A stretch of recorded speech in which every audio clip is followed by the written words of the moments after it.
All right, everybody. Welcome back to the No Bullshit podcast. So is this technically number 8 or 9? This is number 8. We had a problem with our last one. We recorded one yesterday, but the footage got deleted accidentally because iCloud storage sucks ass and my phone doesn't have enough storage to record hour-long videos, so I have to delete all the space on my phone and then reshoot what I had shot yesterday. But now it'll be completely different. Do you have the photo backup and the video backup? I have those, but like what happened was I was trying to put the video up on YouTube and then the video wouldn't load because I had too much space on my iPhone. I was trying to edit the video before I put it on YouTube, so I had to delete a bunch of stuff off my iPhone, but it still didn't free up enough space. And it had that other data that's on there, because a lot of the time you'll have other data on your iPhone, and I don't know what the hell it is. It's just space that takes up your iPhone data. So I had to delete my phone, erase all the content on my phone. ESPN, shout out ESPN Plus. You wanna sponsor us? This podcast is starting off terribly. Something I watched on ESPN today. Shout out Alex Smith, bro. I don't know how you made it back from that crazy injury. Did you see what happened to Alex Smith? No, what happened? On the same day, I think it was. So it happened to Theismann. You ever seen the Joe Theismann injury? No. Okay, so Joe Theismann was in the pocket, he was making a pass, and Lawrence Taylor and another guy from I think it was the defensive tackle from the New York Giants, came around outside the pocket and sacked him, but one landed on him awkwardly to where his shin completely split in half. Like, the bone broke, it was a compound fracture, and it broke, like, just the worst fucking thing you would ever see in your life. Jesus. So that happened in 85. Then in 2018, on the same day, November 18th, Alex Smith was stepping up in the pocket, I think, to make a pass. Same exact injury. But when he was in the hospital, he started, like, the first surgery I think went well, but then he started getting a fever and it progressively got worse, and he was on a bunch of antibiotics, I believe. And they show this in the documentary, dude. His leg goes from, like, pretty horrible after surgery. Just, to me, that's not a normal looking leg. But then they show a picture of the flesh-eating disease or bacteria that started in his leg, and dude, it is the most crazy shit you'll ever see. Maybe after this I'll show you, but He has a flesh-eating disease in his leg. Well, get this, dude. He spent, I think, 59 days in the hospital, and he beat it, but they had, like, when the bacteria started, they can do something, I think, that's called, I can't remember the exact word, but they basically try to scrub out the bacteria, but they have to go into the leg. So they're scrubbing out your leg. Oh, but it gets worse, dude. Like, by the end of this picture, dude, it was like his fucking leg had been eaten by a shark, dude. It went all the way up to his, like, where his groin started, man. And, like, it was just a whole open fucking wound. Like, just some crazy... And when you see what the bacteria looked like in the beginning, like, where he got his surgery and where they repaired the shin and the bone that was broken in his leg, dude, it was black. It had black and yellow bubbles on it, and fucking just disgusting, dude. And What? Dude, it was fucking bananas, dude. But he spent 59 days in the hospital. They were thinking of amputating it, and he's like, no, I want to see this through. I want to see what we can get. But by the time they were done doing everything, he had, like, no skin, no muscle on his fucking leg anymore. It was just basically like a little bit of the flesh and a little bit of the muscle that hadn't gotten infected with the bacteria, dude. And it was just this huge fucking open wound, dude. It was crazy. But he beat it, and then, like, oh my God, like, his leg looked like the Elephant Man's leg for a little bit. Like, straight up was just fucked. This dude started just, doing everything right, doing extra, and he fucking got himself to the point where he played football last year. Like, he won 2020 comeback player of the year. And, like, his team went 5-1 when they started out the season horrible. And then, he got hurt right before the playoffs. But just the fact that this dude came back, and he got sacked in the season, I think, 22 times. So, he dude, I gotta show you the video and everything. But shout out Alex Smith, dude. Thanks for bringing some inspiration to my life. I needed it, so. He's playing football again? He retired after this year because, he probably figured there's better things in life, like being able to tackled. Well, just the risk of that injury happening again is just, dude. How do you get a flesh-eating bacteria? Well, because when it happened, it was on the football field, and, your sock, your fucking dirt, whatever it was in there when they were doing the surgery. And you can only clean out things so detailed. It just happened. But that doesn't just happen. People don't just get flesh-eating bacteria when they do surgery.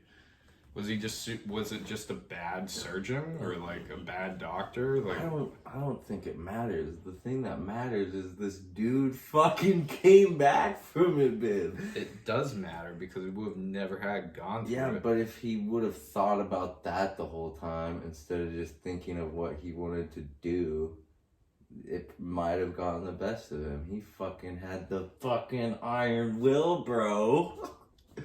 I mean, if that's not iron will, I don't know what the hell is. If you want to watch a good documentary, I think it's called Project 11 on ESPN Plus. It is absolutely crazy. It's the craziest thing I've ever seen. It was awesome. And that's about him recovering from this injury. Yep. That's pretty dope. Good for him. And it was the same football team. Joe Theismann played for the Washington Redskins. And it was November 18th, 1985. And then in 2018, November 18th, the same fucking injury happened. And Joe Theismann was actually in the stands when it happened. And he was just like, had this look of astonishment. He's like, that's the same injury. It's the same thing that happened to me. What is the coincidence?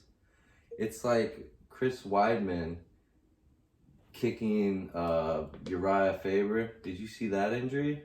Nice. Well, are you talking about the dude whose like leg broke from that kick? Yeah. Okay, I know who you're talking about, yeah. So Anderson Silva kicked him the same way. And broke his leg. I remember that, yeah. So the two guys, the guy originally happened to... What the fuck is up with that, dude? That is crazy. It's a curse. It's the world saying stop kicking. Stop kicking like that. Yeah, go back to boxing. No, I'm kidding. Stop trying to kick the legs. Stop it. No, that calf kick is pretty effective, though. If you kick someone in the calf, if you get that kick in, you can just like shut someone's whole entire body off.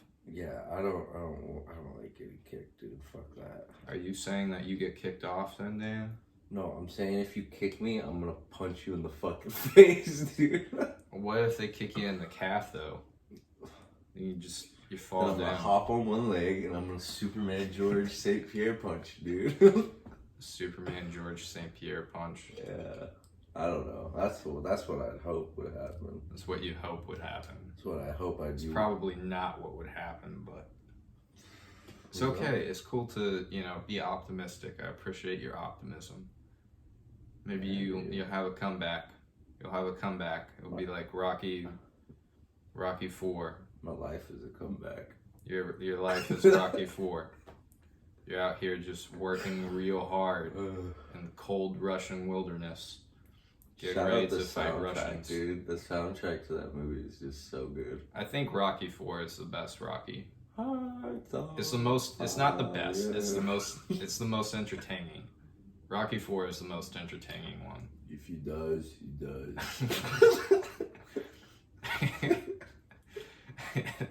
That's like, it's probably the best line ever spoken out of someone in a movie, at least for like someone. It's pretty ruthless. That's gotta be up there. Yeah, Rocky 4 is severely underrated. That's my favorite Rocky. It's my personal. It's not the best Rocky movie. The first Rocky is the best Rocky. I mean, Rocky Balboa is pretty good.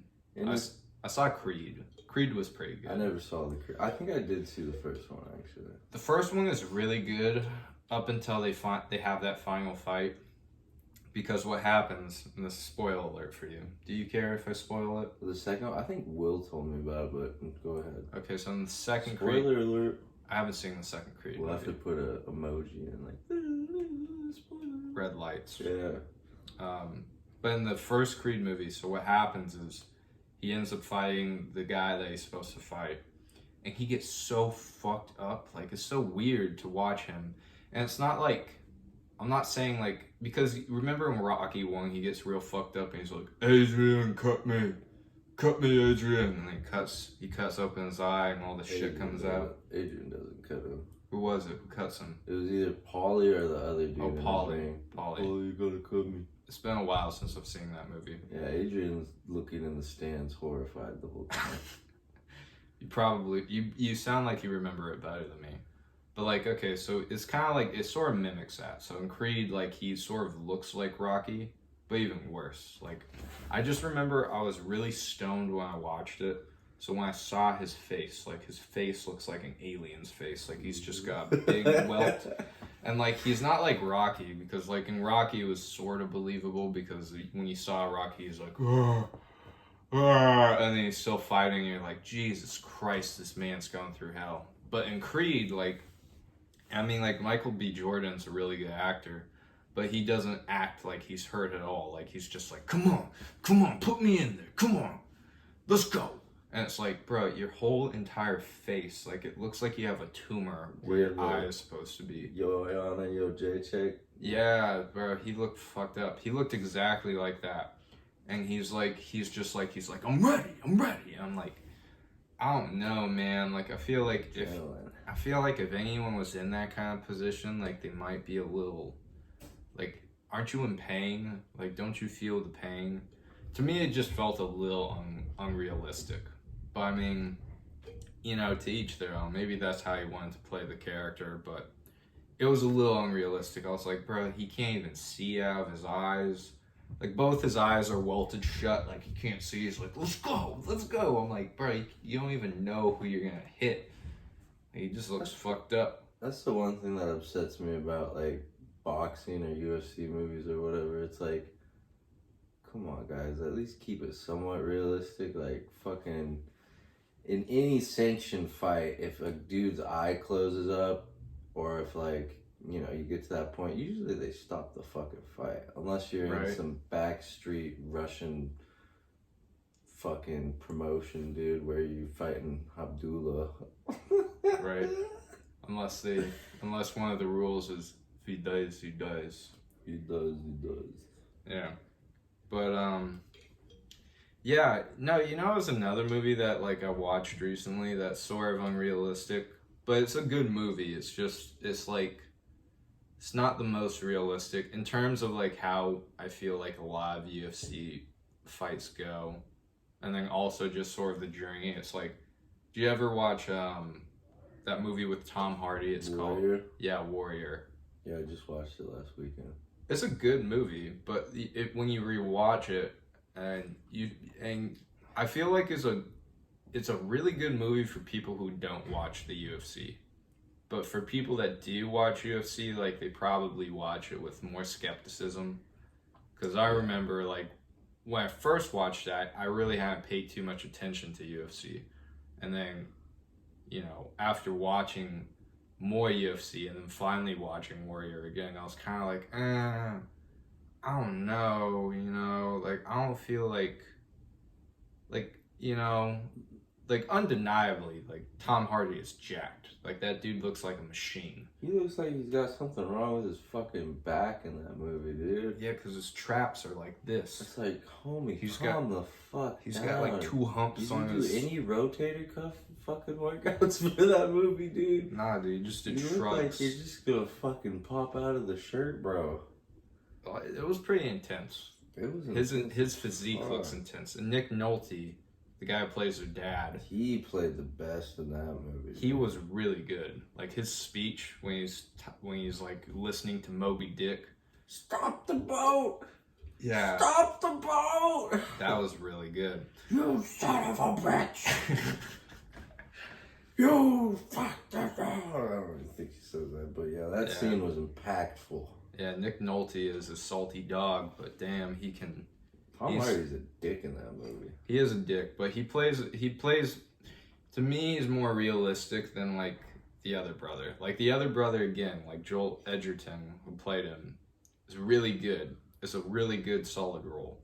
Like he plays it well, but it's just like the story. It's sort of like, you know, you can see he's like doing rows in his garage, and then he's doing these fights, and it's like.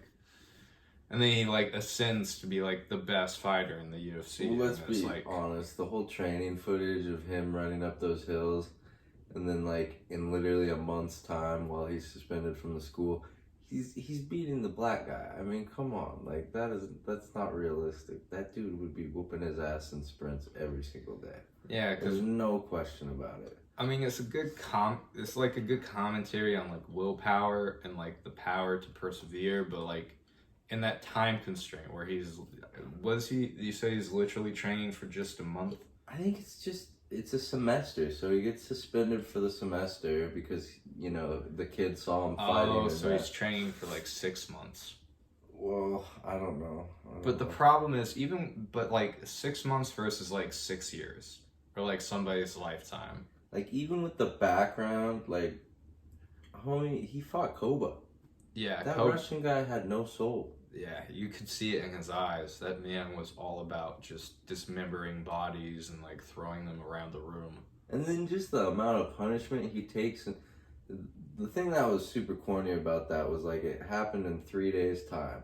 And the amount of abuse he takes in the first 2.5 fights, even with his brother, like, you'd be fucking pissing blood. You'd be throwing up blood. Dude, blood would be coming out of every orifice in your body. That's a good point because like, there's no way. They do fight like every day for like a solid like 3 or 4 days or something. Yeah, and then his trainer plays classical music and he's like, feel it?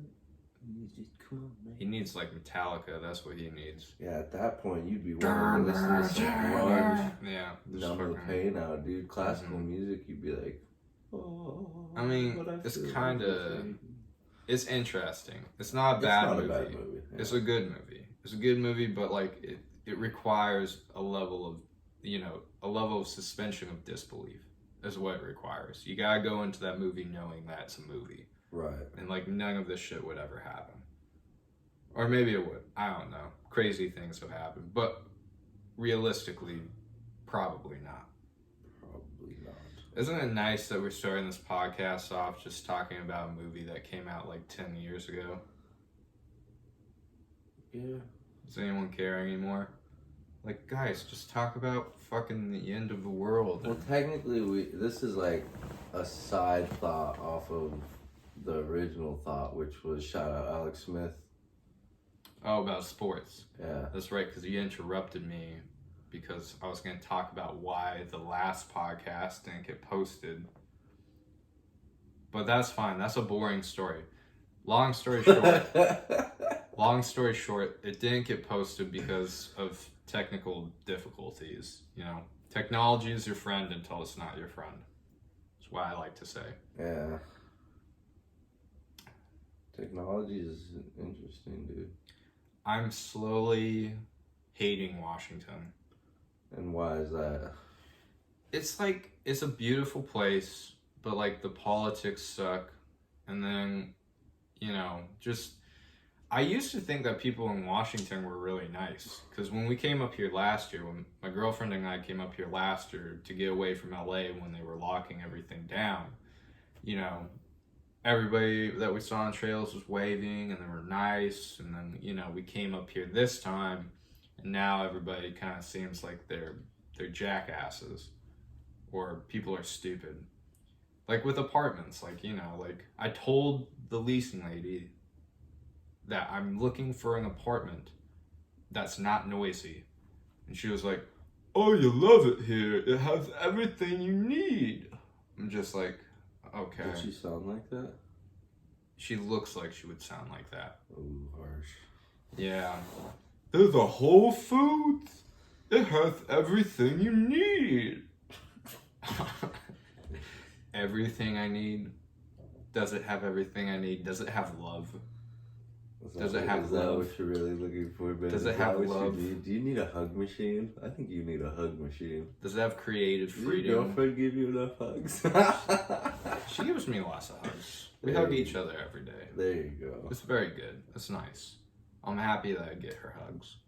But yeah, I'm just like, I don't know. Structurally, like, apartment buildings need to be better. But I feel like there's so little invested in infrastructure for like there's so, like, it's weird because in Los Angeles you see all these new skyscrapers being built and you see that in Seattle, like they're just building and building and it's like all this old infrastructure that's still there. You know, no one's paying attention to it. They're just letting it crumble and go to waste. Mm-hmm. So you got all this new shit that's being built. Everybody wants to live in it or work in it and it's far too expensive. And then the old shit, which is still too expensive, but it's what you can afford, is garbage. You can hear everything. You can hear someone taking a shower. You can hear kids running back and forth. It's like, what's going on? You know what I mean? Like, you can go to Saudi Arabia and the streets are like made out of gold. It's crazy. Yeah, but you're not there right now, are you? No. I wish I was like that one kid. I met this kid at this Hollywood party. He had this party at his house in Hollywood Hills. Jake Paul? No. I met Jake Paul, by the way, but I'll get back to that. Okay. So there was this kid who went to the film school that I went to, and his dad was like an oil guy. He like had some sort of oil company or something, and the house that he lived in was this mansion in Hollywood Hills that had an overview of the city. You could see the Hollywood sign. He had a pool in the back, a jacuzzi. I mean, I'm drinking. All these kids are getting fucking wasted. Like, people are trying to dance with each other. People are smoking weed, blunts. There's pot brownies. There's people doing cocaine in the bathroom. People are fucking upstairs. And then there's just a maid in the middle of it all just cleaning shit up. Like, I set like an empty Red Bull can down. In a second, that woman was there and just picked it up. Like, I felt so bad. I was like, I want to tip you because you're just here hanging out where all these rich kids are getting fucked up. The first thing I saw when I came to this dude's house was a purple Lamborghini. And he had parked it. He had parked it like he wanted us to see. He had a purple Lamborghini. Well, obviously, he's flexing on y'all. I mean, the garage was empty. At his house, the whole thing is based off of him. That's true.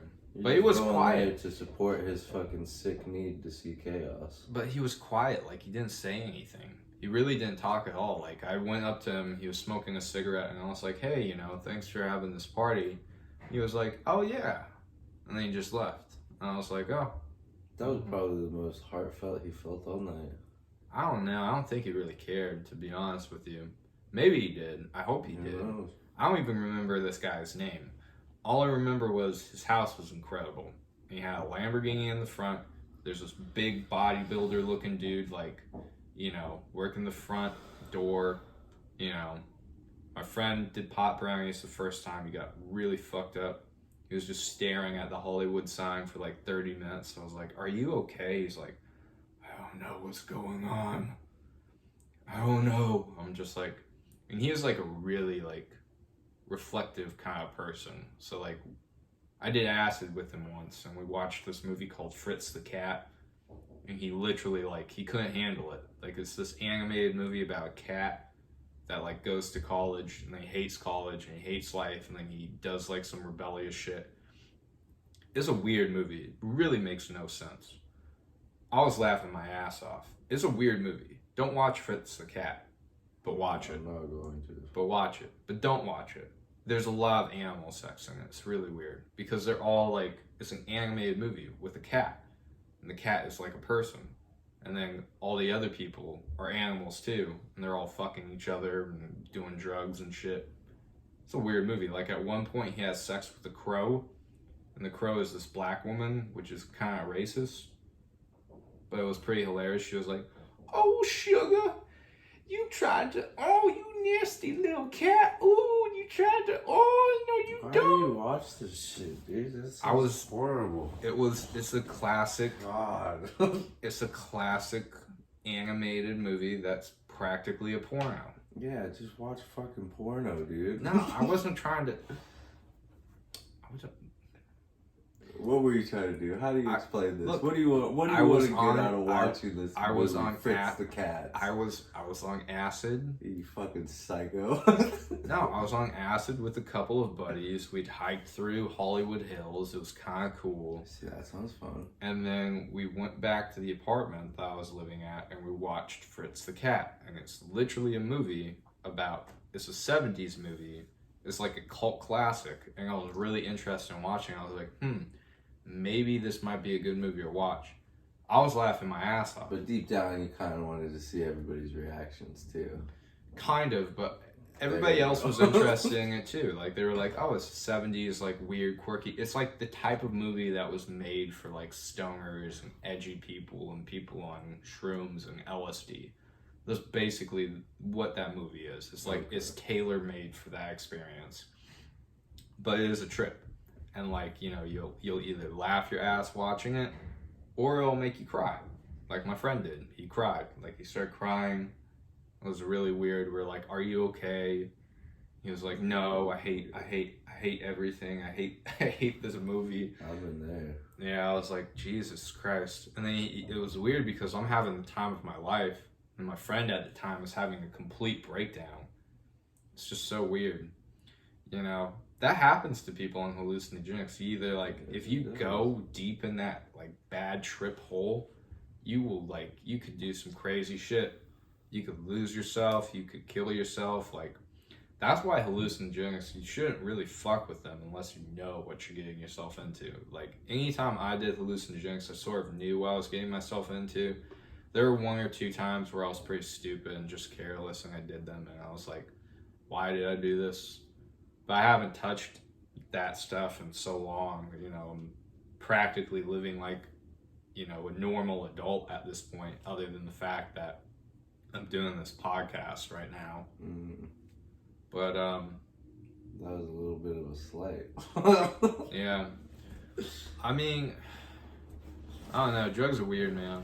You hear about this guy? He was on Joe Rogan's podcast. He's talking about how he wrote this book. It's about drug use for adults, and he's a professor at Harvard or something like that. And he's talking about how he does heroin every day or something like that. He likes to do heroin, and he's like, you can live your life happy on heroin. And I'm like, depends on what kind of feelings you like. It sounds like he's the craftiest junkie ever. He's the craftiest junkie. He's or the craftiest junkie. junkie. Just I don't know. What do you think? You were saying something. I think the world is weird because there are people who figure it out, and I don't know if that's because of luck or if it's because of circumstance or if it's a part of their genetics. I think it's a little bit of everything. But there are people who figure it out, right? There are people who are, like this guy who does heroin, who's a professor, who experiments with drugs and he uses them to his benefit. And then there's people who do the exact same drugs that he does, and they're living on the streets. And it's are they victims of the system, or is this just part of their genetics? Are they genetically not able to handle these these drugs? What is it? Why is it that some people can do this shit and then some can't? You want my opinion? Yeah, of course. You're a part of this. I think, and from experience having bad trips, it's all about the state of mind that you were in. What is like your mental, like what's your mental condition going into some of these things? And then from experience, having a bad trip and a bad time in my life, man, like that shit like fucked with me for a long time. Like for a long time, I just felt completely disconnected from the world. And it's like, I think you have to try your hardest to find that like silver lining or whatever they call it, because it may be fleeting. It's not there all the time. It's definitely not gonna like, sometimes you'll ask for it to be there, or at least for me, you'll ask for it to be there 100 times over.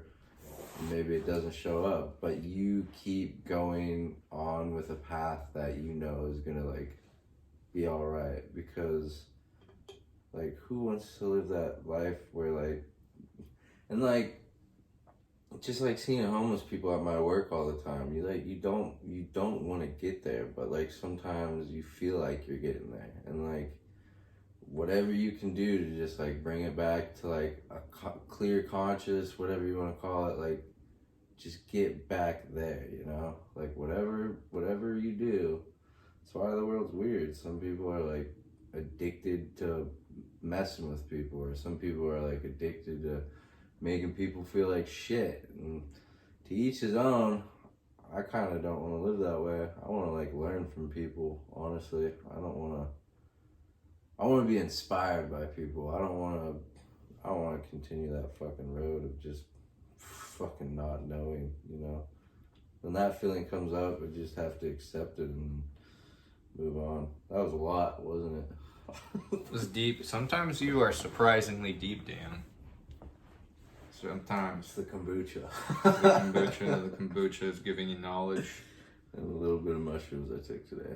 You took a little bit of mushrooms today? Just a little bit. Just a little bit? Just a little bit. Microdosing? Yeah. Why not? Just fill in the gaps. They say that it's actually really beneficial for you. Yeah, I never had any benefits from going too crazy, but I think when you just like figure out what it is about, it's like, what am I about? What do I want to see out of my life, you know? What do you want to see out of your life, Dan? I want to see just good. I don't want to see too much bad. If it comes, then God, I hope I can just fucking protect myself and the loved ones, you know? Like, okay, let's go to a deep subject here. If you really want to know, like in high school, when, you know, our relationship was kind of rocky, right? But I feel like we still cared about each other. Like, you know how you had that incident in the cafeteria where somebody was throwing food at you, and then you went over and you poured milk on him? Oh, yeah. And then you got sucker punched and your face fucking broke. And, remember that. Dude, I was like 30 feet away. I didn't do anything about it. Like, I was ready to do something, but it's like my body was like shocked. Like, I couldn't believe because a really big dude punched me in the face. Well, dude, and I'm not scared of big dudes. Like, obviously it's like intimidating and everything, but I think it's kind of like assertion. I think it was just so quick, like it like paralyzed me and I couldn't like do anything about it. But then how I handled the situation was just completely wrong, you know, like I feel like I could have done it better. But then like fast forward, like when my cousin was freaking out and we were in Canada and shit was crazy, and then there was like that moment where I was in the car and I was taking a snapper and fucking just like heard out of the corner of my ear, because at that point I was like, whatever, I'm just gonna let him figure it out. But then I saw him like getting jumped on the ground and his girlfriend like pulling at his leg underneath this pile, and like I didn't want to do anything, but I knew I had to. Like I knew I had to, or he was probably going to die. And I just fucking ran in there, guns a-blazing. That was a good time. So I just want to be able to have that moment and like understand if somebody's willing to take it there. Because dude, if you're willing to like that's what really matters. Like, getting in fights with people over fucking minute shit is just so pointless. I don't want to be like that all the time. But if you're gonna bring it to that point of like you're threatening me or my loved ones, dude, I would fucking kill you. Like, I will fucking kill you. And you might be able to get me to the point where I might die afterwards, but I'll fucking kill you first. I'll fucking kill you first. Be a true hero's ending. You save everybody, and then you slowly die in your girlfriend's arms. Yeah, that'd be pretty dope. I feel like that'd be really peaceful. I feel that'd be an accomplished way to die, for sure. Yeah. Shout out to all the people who actually do that, and this is just my grotesque mind and what I think about things, but shout out to the people who have actually done that. Your spirit will live on. What's weird is like a lot of what you said scares people. Like, a lot of people don't want to go there. So you're a very unique person in the sense that you've gone through a lot of these things and, you know, a lot of these kind of confrontations, whereas like a lot of people, most normal people don't go through that.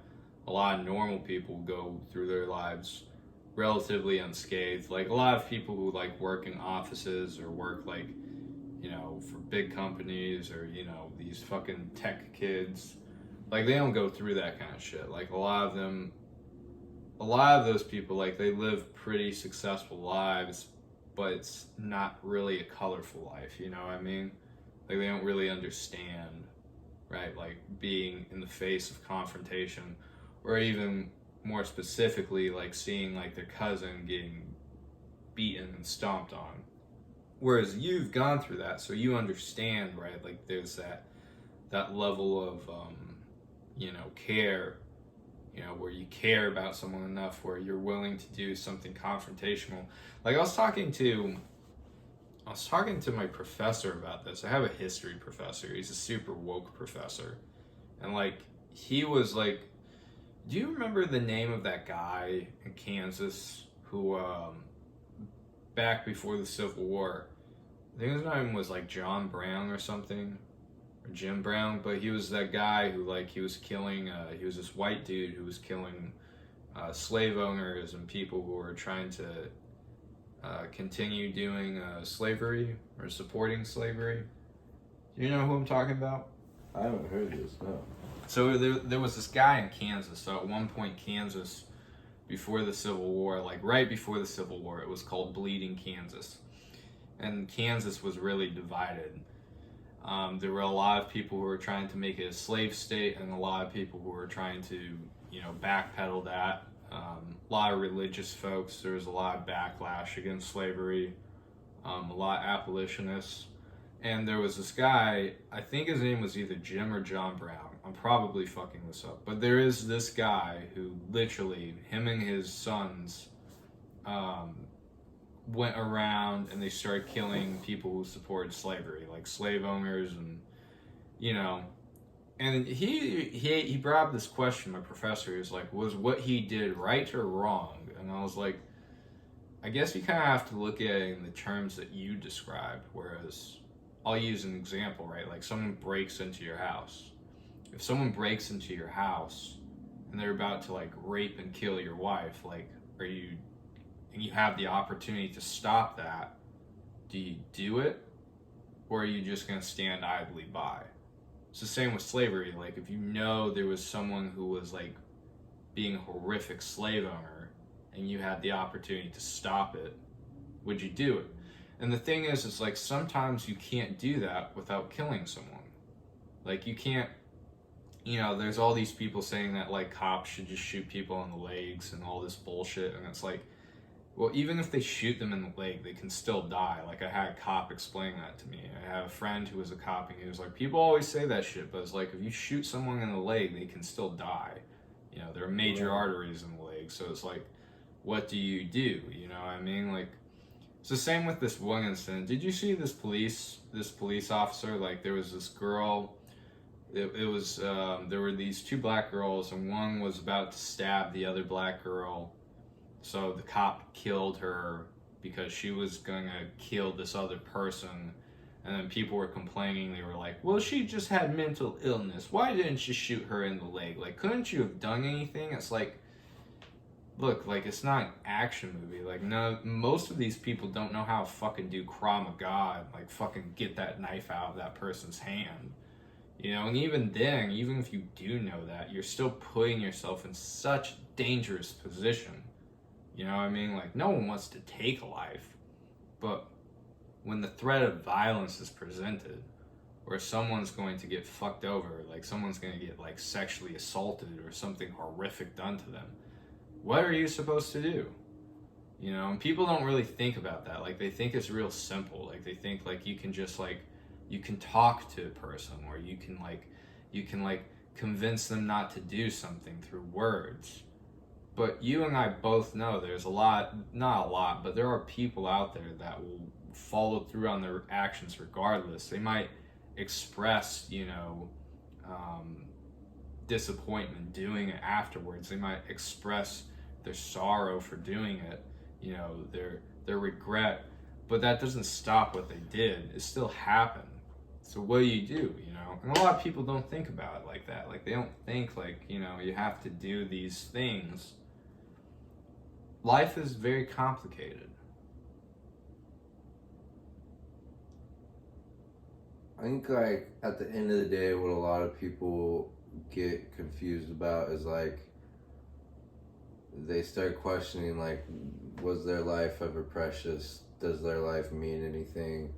It's like, it's not up to somebody to remind you that your life is meaningful. You have to remind yourself of it every day.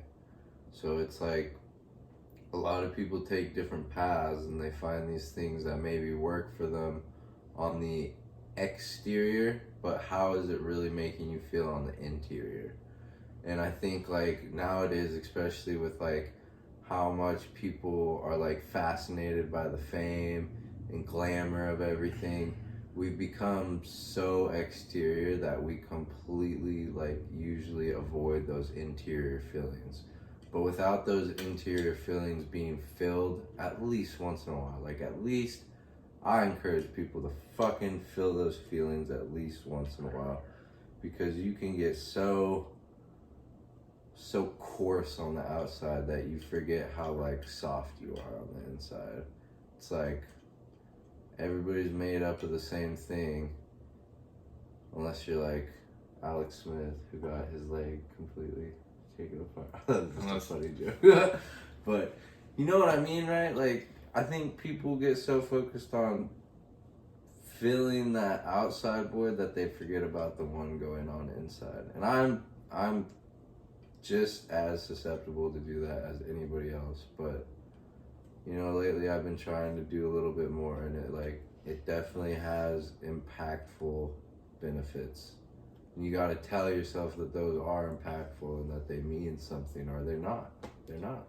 So when you say interior versus exterior, what do you mean by that? Like, is the exterior like how you present yourself, and the interior how you truly feel? I think it's both.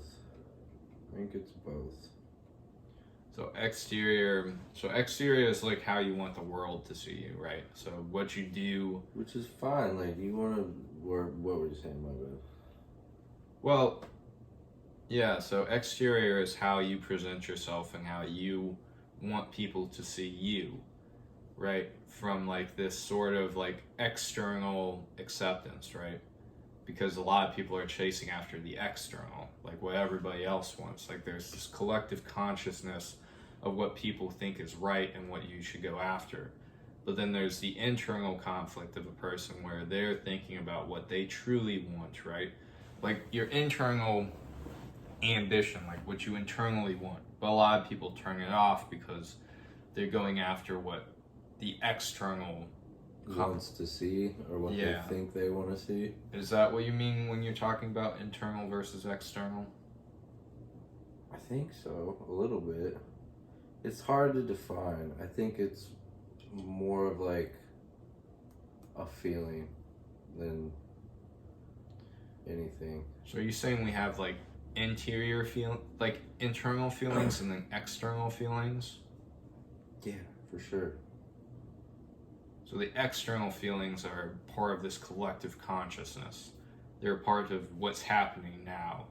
And then the internal feelings is really you, right? It's what you, in your mind, or not in your mind, but what your heart desires, right? Right. Interesting.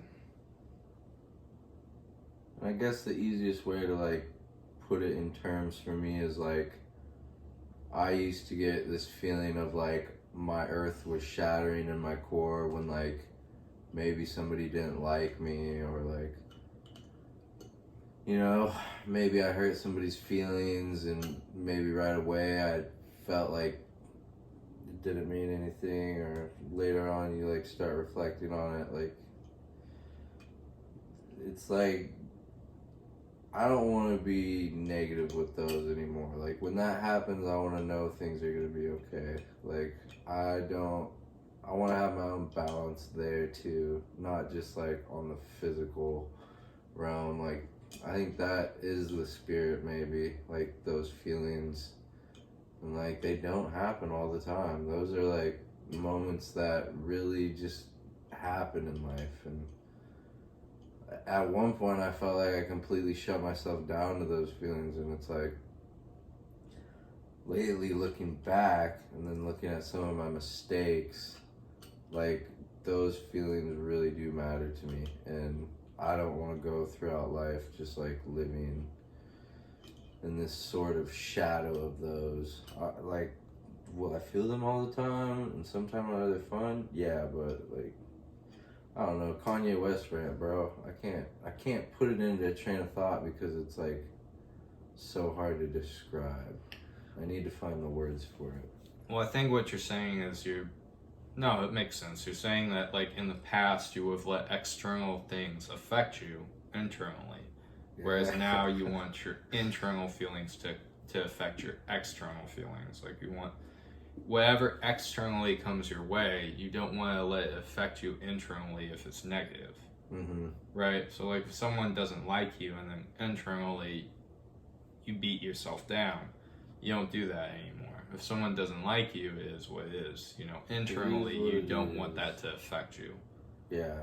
No, I totally agree with that. I think that is something a lot of people deal with when they're younger, though, for sure. Like when you're a teenager, and even I think people still go through it as adults, but not as badly, because in high school and college and school, you're really forming social structures and, you know, social groups.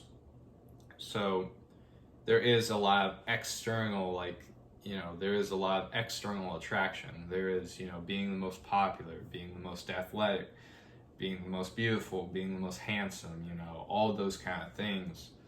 And you lose yourself internally. That definitely makes sense to me, because when I was in high school and in college, that's what I wanted. I wanted to externally be a part. I wanted to be a part of all this external popularity.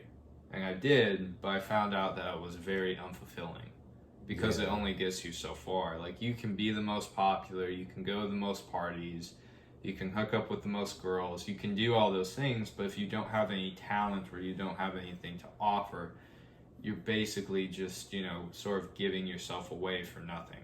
You know, you're giving away your time, you're giving away relationships with people that matter more, you're giving away, you know, your mind to substances and sex and all these kind of things. And it's like, and don't get me wrong, like there's nothing wrong with a little party, right? Like when I was in LA, I partied. I still went to parties. But I wasn't like some of my friends who went and partied like every other day. Seems like that's what they're living for now.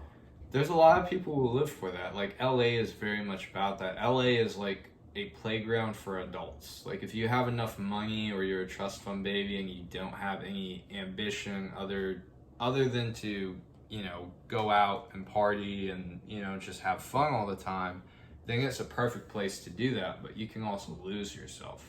Right. You can lose all the things that support you. You can lose that money. You can lose, you know, your whatever it is that's holding you up. You know, you can lose all those things because you just give in to these indulgences. I think that's a really, I think that's a very universal thing, you know? I think that even applies to like what people are doing with their lives, like in terms of work and substance, you know, like people who, you know, maybe you get caught up in the wrong job and internally you want to do something else, but you stay at that job because it's the only thing that's keeping you going now, right? Yeah. It's the same with like a drug addict, like, you know. The only thing is that all these things have different consequences, right? Like if you quit your job, right, you probably lose a lot of income if you don't find a new job that you really want to do. Mm-hmm. If you're a drug addict and you keep doing drugs, well, you might lose your job and, you know, not be able to afford drugs anymore. So there are all these different consequences for these different scenarios, but they all are basically the same in the sense that you are externally giving yourself over to something when internally you're dying. Yeah. That's a deep conversation. I find myself kind of like stuck in that position now with just like what I'm doing with work and stuff. It's like, I don't know, I do feel like the body is capable of going to like extraordinary lengths to keep itself alive, but like the more you like put yourself in a position at a place where you don't like, I mean, not to say that I don't get some fulfillment from it, but it's like it's very minute, it feels like sometimes. And I don't know, like I know I can probably make it easier for other people, but it's like the easier I make it for other people, sometimes the harder it gets for me. And I just like, I don't know, I guess I question whether I can sustain that for a longevity, you know. And that's why I really just, I want to figure out what life is calling me to do, because I don't want to give my life to a fucking warehouse that never showed me any love. You know, the people in it showed me love sometimes. You know, the experiences I've definitely learned from, but it's like, how long can I keep that up without becoming the monster, I like to call it? Because that monster likes to beat his drum a lot, and I guess that's why I'm there right now learning, is just to quiet the monster. So I think everybody's got a monster. I think they do. I think everybody's got some kind of monster. Some people's are just bigger than others. Yep. This has been a very serious podcast, Dan. It's far more serious than any of the other ones we've ever done, I think. Yep. It's too bad that it's only going to be viewed by maybe 200 people. Who cares? Who cares? Well, no, I think it's cool that it's interesting, because I think on a surface level, right, like the way we present ourselves, you probably wouldn't think that someone could be that deep, but then they surprise you, right? That's what I like, dude. That's why I always like, even if somebody's like real fucking rough or whatever on the outside, unless they're like giving me like the really sketch vibes, or not even like sketch vibes, just like, you know, I can't describe it either, but like, I don't know. I like to say, or like to think, that I give people the benefit of the doubt, and I will give you that trust right away. But the second you like kind of fuck with me or hurt it, like, I don't know. I think I'll be able to forgive it sometimes, but a lot of the times, like, dude, it's not the same. And that's the hardest thing with family, I think, is like, sometimes in family life, you yourself do unforgivable things, or you feel like maybe a family member did unforgivable things, and like you can't really get over it, but it's like, why are we holding on to it? It's like, fuck, we gotta still love each other at the end of the day, right, dude? Damn it. Well, you've gotta, the families that survive are the ones that hold on to that unity of being a family, right? Mm-hmm. You know, the ones, whether that's close, you know, close family, or, you know, extended family, the people who really allow their names to carry on are the ones that sort of keep their their resources and love and connection and all those things that people need within their family, right? There's a reason why like so many families are able to sustain wealth, and that is through them, you know, passing on their wealth and resources to the next generation.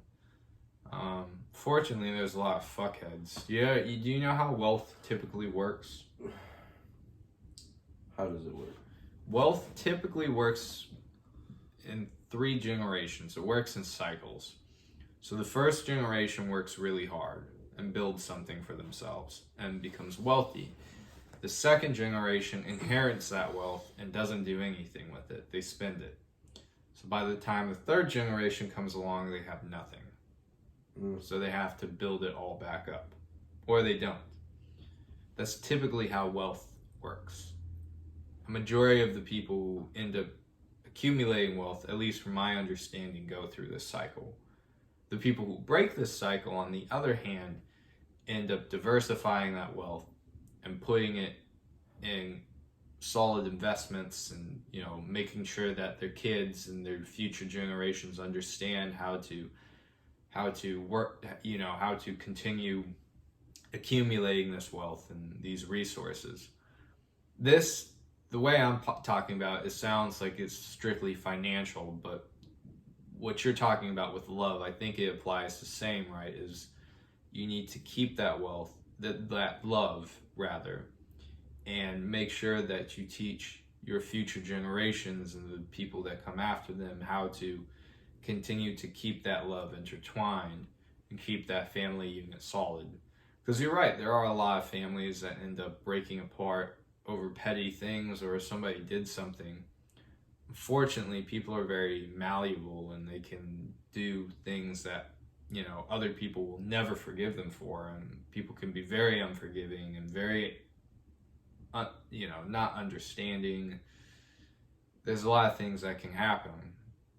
And, you know, at the end of the day, it ultimately just depends on, you know, how strong is that love, and how much do you want to see your family succeed in the future, right? Wow. So some people can get very short-sighted too. They can, you know, become very egotistical and think that they have all the answers and try and tell everyone that everything's okay, but then they end up not even being able to see what's right in front of them, right?